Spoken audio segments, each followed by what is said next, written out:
ಎಲ್ರಿಗೂ ನಮಸ್ಕಾರ. ತುಂಬ ದಿನ ಆದಮೇಲೆ ಮಿನಿ ವ್ಲಾಗ್ನ ಅಪ್ಲೋಡ್ ಮಾಡ್ತಾ ಇದ್ದೀನಿ. ಹಾಗೆ ಈ ವ್ಲಾಗ್ನ ರೆಕಾರ್ಡ್ ಮಾಡಿ ಆಲ್ಮೋಸ್ಟ್ 1 ವೀಕ್ ಆಗಿದೆ, ಬಟ್ ಎಡಿಟ್ ಮಾಡಿ ಅಪ್ಲೋಡ್ ಮಾಡೋಕ್ಕಾಗಿರಲಿಲ್ಲ.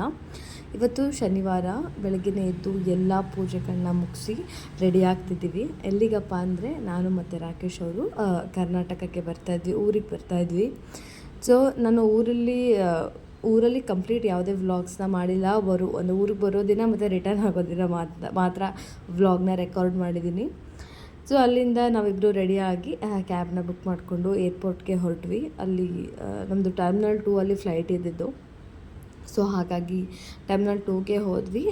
ಸ್ಟಾರ್ಟಿಂಗ್ ಒಂದಷ್ಟು ಪ್ರೊಸೀಜರ್ ಇರುತ್ತಲ್ವ, ಬ್ಯಾಗೇಜ್ ಚೆಕಿನ್, ಸೆಕ್ಯೂರಿಟಿ ಚೆಕಿನ್ ಇದೆಲ್ಲ ಮಾಡಿಕೊಂಡು ಸ್ಟ್ರೇಟ್ ಅವೇ ನಾವು ಲಾಂಚ್ಗೆ ಹೋದ್ವಿ. ಯಾಕಂದರೆ ಇನ್ನೂ ಸ್ವಲ್ಪ ಟೈಮ್ ಇತ್ತು ನಮ್ಮ ಫ್ಲೈಟಿಗೆ. ಸೊ ಅದರಲ್ಲಿ ಊಟ ಎಲ್ಲ ಮುಗಿಸ್ಕೊಳ್ಳೋಣ ಅಂತ ಹೇಳಿ ಲಾಂಚ್ಗೆ ಹೋಗಿ ಸ್ವಲ್ಪ ಊಟ ಎಲ್ಲ ಮುಗಿಸ್ಕೊಂಡು ತುಂಬ ಟೈಮ್ ಅಲ್ಲೇ ಕೂತಿದ್ವಿ ಮಾತಾಡಿಕೊಂಡು ಇಬ್ಬರೂ. ಊರಿಗೆ ಬರ್ತಿದ್ದೀವಿ ಅನ್ನೋ ಖುಷಿ ಜಾಸ್ತಿನೇ ಇತ್ತು. ಆ್ಯಂಡ್ ಇನ್ನೊಂದು ಏನಂದರೆ, ಊರಲ್ಲಿ ನಾನು ವೀಡಿಯೋಸ್ ಎಲ್ಲ ಯಾವುದೂ ಮಾಡಿಲ್ಲ. 1 ವೀಕ್ ಇದ್ದೆ, ಆಲ್ಮೋಸ್ಟ್ ಯಾವುದೇ ವ್ಲಾಗ್ನ ಮಾಡಿಲ್ಲ.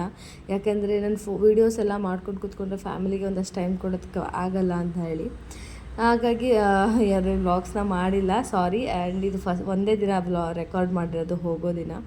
ಸೊ ಅಲ್ಲಿಂದ ನಾವು ಒಂದು ಬಸ್ಸಲ್ಲಿ ಕರ್ಕೊಂಡೋಗಿ ಫ್ಲೈಟ್ ಹತ್ರ ಬಿಡ್ತಾರೆ. ಸೊ ಆ ಬಸ್ಸಿಗೆ ಹತ್ಕೊಂಡು ಅಲ್ಲಿಂದ ಫ್ಲೈಟಿಗೆ ಹತ್ರ ಹೋದ್ವಿ. ಇದು ನಾವು ಹೋಗ್ತಿರುವಂಥ ಫ್ಲೈಟ್.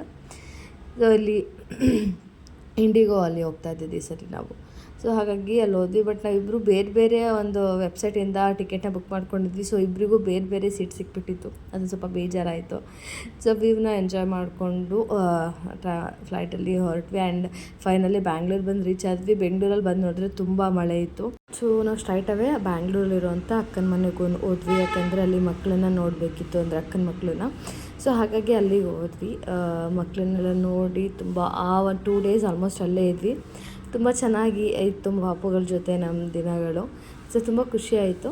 ಸೊ ಇದಾಗಿತ್ತು ನನ್ನ ಈ ಮಿನಿ ವ್ಲಾಗ್. ಎಲ್ರಿಗೂ ವ್ಲಾಗ್ ಇಷ್ಟ ಆಗಿದೆ ಅನ್ಕೋತೀನಿ. Thank you, bye.